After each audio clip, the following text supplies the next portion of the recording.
Exercise 2.6, first year maths. Question number 2, determine the consistency of non-homogeneous system of linear equations. हमें check करना है कि आया ये नॉन होमोजेनियस सिस्टम जो है कंसिस्टेंट है या इनकंसिस्टेंट है। नॉन होमोजेनियस का तो हमें पता है ना कि वो सिस्टम जिसमें सारे कांस्टेंट ज़ीरो नहीं होते, मगर कंसिस्टेंट या इनकंसिस्टेंट सिस्टम क्या होते हैं। पहले हम कंसिस्टेंट और इनकंसिस्टेंट सिस्टम को डिस्कस कर लेते हैं, उसके बाद हम सवाल को हल करेंगे। सिस्टम ऑफ इक्वेशन, तो यहाँ पर सिस्टम ऑफ इक्वेशन का मतलब है सिस्टम ऑफ लीनियर इक्वेशन। इसके दो टाइप्स होते हैं, कंसिस्टेंट एंड इनकंसिस्टेंट। कंसिस्टेंट क्या होता है, इनकंसिस्टेंट क्या होता है, उसका कॉन्सेप्ट में यहाँ लिख देता हूँ। Consistent means a system having at least one solution. Inconsistent system means a system having no solution. जिस सिस्टम में कम से कम एक सॉल्यूशन हो, एक सॉल्यूशन या एक से ज़्यादा सॉल्यूशन मौजूद हो, तो उस सिस्टम को कंसिस्टेंट कहा जाता है। और ऐसा सिस्टम ऑफ इक्वेशन जिसमें कोई भी सॉल्यूशन पॉसिबल ना हो, तो वो कहलाता है इनकंसिस्टेंट सिस्टम। इसकी मिसाल हम देख लेते हैं। हमने यहाँ पर दो एग्जाम्पल लिख दिए।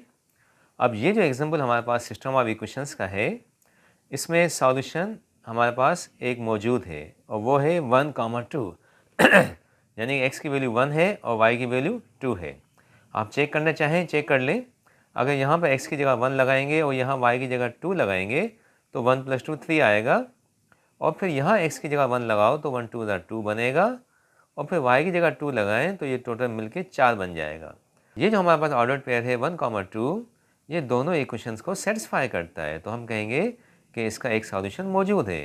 तो जब सॉल्यूशन मौजूद हो एक या एक से ज़्यादा, तो हम कहते हैं दैट इज़ कंसिस्टेंट सिस्टम। अब यहाँ पर क्या मसला है कि इसमें x और y की कोई ऐसी वैल्यू नहीं है जो दोनों इक्वेशंस को एक ही वक्त में सेटिस्फाई कर ले। पॉसिबल ही नहीं। आप चेक करना चाहें चेक कर लें। तो इसका मतलब है जब इसमें कोई सॉल्यूशन ही नहीं निकलेगा तो हम कहेंगे दिस इज़ इनकंसिस्टेंट सिस्टम। अब ये एग्जाम्पल हो गई, कॉन्सेप्ट हो गया। अब हम पढ़ लेते हैं कंसिस्टेंसी क्राइटेरिया। कंसिस्टेंसी क्राइटेरिया का मतलब है कि ऐसा रूल जिसकी बेस पे हम डिसाइड करें कि कौन सा सिस्टम कंसिस्टेंट है और कौन सा सिस्टम जो है इनकंसिस्टेंट है। तो हम ऐसा करते हैं कि सिस्टम ऑफ इक्वेशंस लेते हैं जिसके वेरिएबल्स की तादाद है n, और हम उसको लिखते हैं मैट्रिक्स फॉर्म के अंदर। System of linear equations of n variables ax = b। अब ये हमने एक सिस्टम कंसिडर किया है लीनियर इक्वेशंस का जिसमें वेरिएबल्स की तादाद है n, और हमने उसको लिखा है मैट्रिक्स फॉर्म के अंदर। अब ये जो सिस्टम है ये कब कंसिस्टेंट होगा और कब इनकंसिस्टेंट होगा, उसके जो पॉइंट्स हैं मैं लिख देता हूँ। अब ये सिस्टम कंसिस्टेंट होगा और ये सिस्टम इनकंसिस्टेंट होगा। कौन सी कंडीशन में? कंसिस्टेंट कब होगा? जब रैंक ऑफ ए इक्वल हो रैंक ऑफ ए बी के। तो ए तो हम जानते हैं, ठीक है, ए तो यहाँ पर है, मगर ए बी क्या है? ए बी का मतलब है ऑगमेंटेड मैट्रिक्स। ऑगमेंटेड मैट्रिक्स क्या होता है जनाब? A B means augmented matrix, a matrix which is obtained by adding column of constants in A. अब ऑगमेंटेड मैट्रिक्स का मतलब ये होता है कि ऐसा मैट्रिक्स जो कि हासिल किया जाए एक एक्स्ट्रा कॉलम ऑफ कांस्टेंट ए में लगाने के बाद। आपके पास मैट्रिक्स ए है, आप उसमें एक इजाफी कॉलम लगा दें जो कि सारे के सारे कांस्टेंट हो सिस्टम के, तो उसे ऑगमेंटेड मैट्रिक्स कहा जाता है। तो अगर रैंक ऑफ ए और रैंक ऑफ ए बी दोनों इक्वल हो जाए तो वो कंसिस्टेंट कहलाता है। रैंक ऑफ ए और रैंक ऑफ ए बी अगर इक्वल ना हो तो वो इनकंसिस्टेंट सिस्टम कहलाता है। अब इस क्राइटेरिया की बेस पे अब हम सवाल को हल कर लेते हैं, मगर याद रखें कि हमें सवाल को मैट्रिक्स फॉर्म में चेंज करना पड़ेगा, और फिर हमें जो है ऑगमेंटेड मैट्रिक्स और मैट्रिक्स ए दोनों की रैंक मालूम करनी पड़ेगी। उसके बाद डिसाइड होगा कि आया सिस्टम कंसिस्टेंट है या नहीं। तो लेट्स स्टार्ट। सबसे पहले हम सिस्टम को मैट्रिक्स फॉर्म में लिखते हैं। Writing given system in matrix form.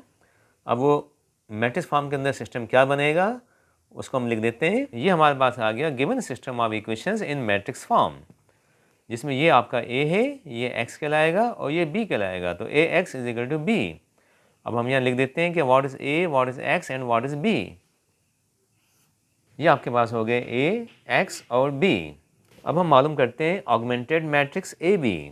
Augmented matrix A B जो कि हासिल किया जाएगा मैट्रिक्स ए के अंदर एक एक्स्ट्रा कॉलम ऑफ कांस्टेंट लगाने से। तो कांस्टेंट कौन से हमारे पास, -1 1 1, ये सारे कांस्टेंट मैट्रिक्स ए के अंदर एक इजाफी कॉलम के तौर पे आएंगे। तो हमें क्या हासिल होगा, अभी आप देख सकते हैं ये ऑगमेंटेड मैट्रिक्स है, फर्स्ट सेकंड थर्ड ये तीनों कॉलम ए के अंदर मौजूद है। अब ये कॉलम चौथा जो है हमने इजाफी लगा दिया, जो कि कहाँ से बना, कांस्टेंट की मदद से बना। अब हम इस ऑगमेंटेड मैट्रिक्स को कन्वर्ट कर देंगे एशलॉन फॉर्म के अंदर, ताकि हमें रैंक मालूम हो सके। तो अब हम इसको कन्वर्ट करते हैं एशलॉन फॉर्म के अंदर। Now we convert A B in echelon form. This is augmented matrix A B. अब हम इसको एशलॉन फॉर्म में कन्वर्ट करेंगे। तो एशलॉन फॉर्म में कन्वर्ट करने के लिए पहला काम तो ये होगा कि फर्स्ट रो का लीडिंग एलिमेंट 1 चाहिए, जो कि हमारे पास मौजूद है। उसके बाद नीचे ये जो 2 है यहाँ पर हमें चाहिए 0। तो ये 2 जो है यहाँ 0 कैसे बनेगा, 2 - 2 इज इक्वल टू 0।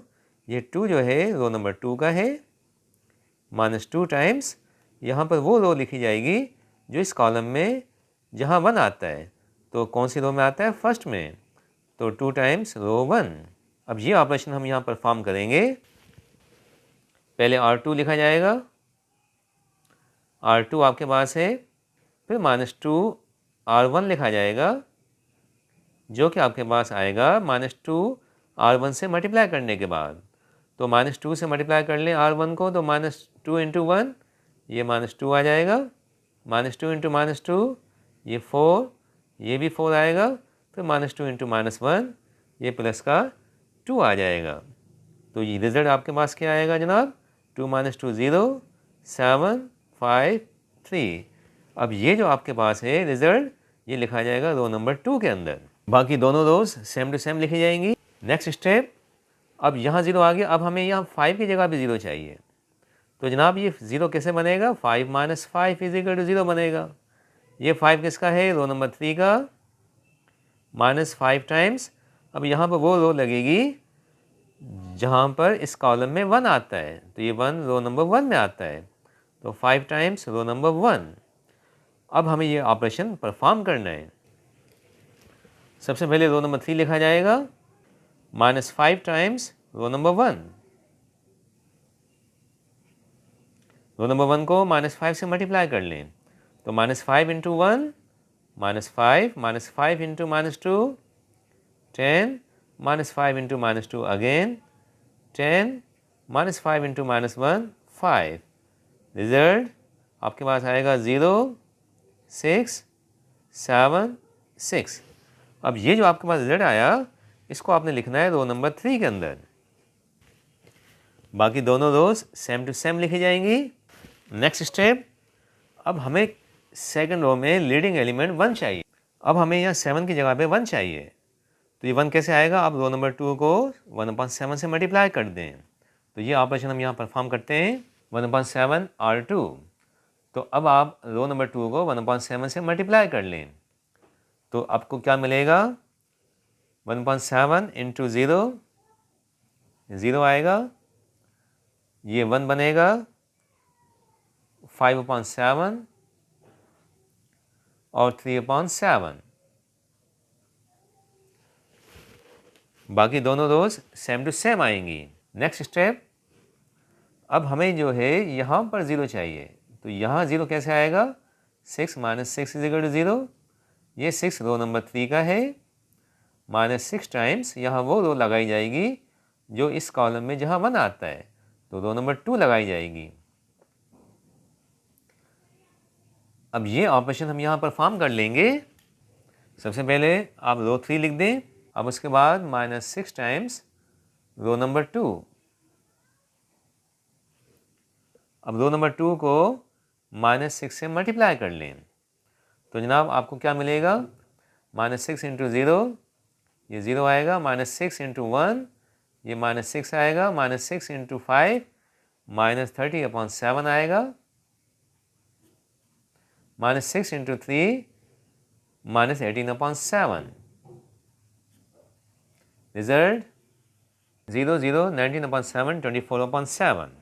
अब ये जो आपका रिजल्ट है ये आप लिखेंगे रो नंबर 3 के अंदर, बाकी दोनों रोज सेम टू सेम। अब जनाब आखिर में हमें यहाँ पर जो है रो नंबर 3 का लीडिंग एलिमेंट 1 चाहिए। अब ये 1 कैसे बनेगा? जब आप रो नंबर 3 को 7/19 से मल्टीप्लाई करेंगे। तो हम ये ऑपरेशन यहाँ कर लेते हैं। 7/19 रो नंबर 3। तो जब 7/19 को रो नंबर 3 से मल्टीप्लाई किया जाएगा तो 7/19 इंटू 0 ये आपका 0 रहेगा। 7/19 इंटू 0 अगेन 0 रहेगा। 7/19 इंटू 19/7 तो ये 7 7 कैंसिल, 19 19 कैंसिल, तो आपके पास 1 आएगा। और 7/19 इंटू 24/7 जब इसको आप मल्टीप्लाई करेंगे तो आपके पास रिजल्ट आएगा 7 7 कैंसिल 24/19। बाकी दोनों रोज सेम टू सेम आएंगी। अब जनाब ये आपके पास आ गया एशलॉन फॉर्म। अब ये जो एशलॉन फॉर्म है ये किसका है? ऑगमेंटेड मैट्रिक्स का। तो अब यहाँ पर एशलॉन फॉर्म में आप देखें number of non zero rows कितनी हैं। तो number of non zero rows 1 2 और ये 3। तो हम कहेंगे कि rank of augmented matrix is 3। तो हम यहाँ लिख देते हैं rank of A B is 3। तो ऑगमेंटेड मैट्रिक्स की रैंक तो 3 आ गई। अब हमें मालूम करना है रैंक ऑफ ए। तो रैंक ऑफ ए भी यहीं से मालूम होगा। देखिए 4 कॉलम की जब बात करते हैं तो वो ऑगमेंटेड मैट्रिक्स है, मगर जब पहले 3 कॉलम की बात करेंगे तो वो मैट्रिक्स ए का एशलॉन फॉर्म कहलाएगा। ये आपके पास मैट्रिक्स ए का एशलॉन फॉर्म आ गया ये। तो अब ये जो एशलॉन फॉर्म है ये मैट्रिक्स ए का है। इसमें number of non zero rows count कर लें 1 2 3। तो हम कहेंगे rank of A is also 3। तो अब रैंक ऑफ ए बी और रैंक ऑफ ए दोनों आपस में इक्वल हैं, तो इसका मतलब है system of linear equation is consistent. तो हम लिख देते हैं since rank of A is equal to rank of A B therefore given system is consistent.